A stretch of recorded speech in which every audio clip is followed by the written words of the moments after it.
സ്വന്തം മക്കളെ സ്നേഹിക്കാത്തവരായി ആരുണ്ടാവില്ല. കയ്യോ കാലോ വളരുന്നത് നോക്കി മാതാപിതാക്കൾ കുട്ടികളെ വളർത്തി വലുതാക്കുന്നത്. എന്നാൽ ചിലർ കുട്ടികളെ വളരെ അശ്രദ്ധയോടെയാണ് വളർത്തുന്നത്. കണ്ടിട്ടില്ലേ? കാറിൽ യാത്ര ചെയ്യുമ്പോൾ ചിലർ പിഞ്ചു കുഞ്ഞുങ്ങളെ അമ്മയുടെയോ ബന്ധുക്കളുടെയോ മടിയിലിരുത്തി യാത്ര ചെയ്യുന്നത്. എത്ര വലിയ ബുദ്ധിമോശമായ കാര്യമാണെന്നോ. അത് ഫ്രണ്ട് സീറ്റിലാണെങ്കിൽ തീർത്തു പറയാം, അവർ കുഞ്ഞുങ്ങളെ സ്നേഹിക്കുകയല്ല, ഒരാപത്തിലേക്ക് തള്ളിവിടുകയാണ് ചെയ്യുന്നത്.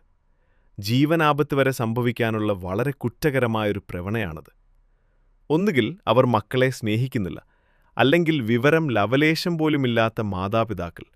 ഒരു സേഫ്റ്റിയുമില്ലാതെ മടിയിലിരുന്ന് യാത്ര ചെയ്യുമ്പോൾ നിർഭാഗ്യവശാൽ ഏതെങ്കിലും വണ്ടി പുറകിലോ മുന്നിലോ വന്നിടിക്കുകയാണെങ്കിൽ ആദ്യം അപകടത്തിൽപ്പെടുന്നത് മടിയിലിരിക്കുന്ന ആ കുഞ്ഞാണ്.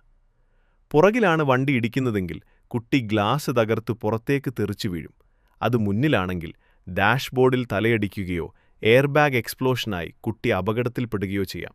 കാരണം എയർബാഗ് സെറ്റ് ചെയ്തിരിക്കുന്നത് മുതിർന്നവർക്ക് വേണ്ടിയാണ്. ഓർമ്മയില്ലേ, ഹർഷ് ആരെത്തിയ എന്ന ബാലനെ അച്ഛനൊപ്പം കാറിൻ്റെ മുൻസീറ്റിലിരുന്ന കുട്ടി കാർ ആക്സിഡൻ്റായി എയർബാഗ് എക്സ്പ്ലോഷനായപ്പോൾ മുഖത്തിലമർന്ന് കഴുത്തിന് സാരമായ പരിക്ക് പറ്റി മരണപ്പെടുകയുണ്ടായത്. എയർബാഗുകൾ മണിക്കൂറിൽ ഏകദേശം 200 മുതൽ 300 കിലോമീറ്റർ വേഗതയിൽ അതിശക്തവും നിയന്ത്രിതവുമായൊരു സ്ഫോടനത്തിലൂടെയാണ് വിന്യസിക്കപ്പെടുന്നത്. വാഹനത്തിനുള്ളിലുള്ളവർ ഡാഷ്ബോർഡിലിടിക്കുന്നതിനു മുൻപ് അവർക്കൊരു സുരക്ഷാ കവചമൊരുക്കാൻ രൂപകൽപ്പന ചെയ്തിട്ടുള്ള ഈ പ്രക്രിയ വെറും 20 മുതൽ 50 വരെ മില്ലി സെക്കൻഡിനുള്ളിൽ നടക്കുന്നു.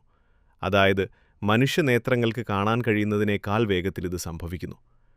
അതുകൊണ്ട് മക്കളെ സ്നേഹിക്കുന്ന മാതാപിതാക്കൾ കുട്ടികളെ മുൻസീറ്റിലിരുത്താതെ കുട്ടികൾക്കായുള്ള ബേബി കാർ സീറ്റ് വാങ്ങി ബാക്ക് സീറ്റിൽ ഉറപ്പിക്കുക.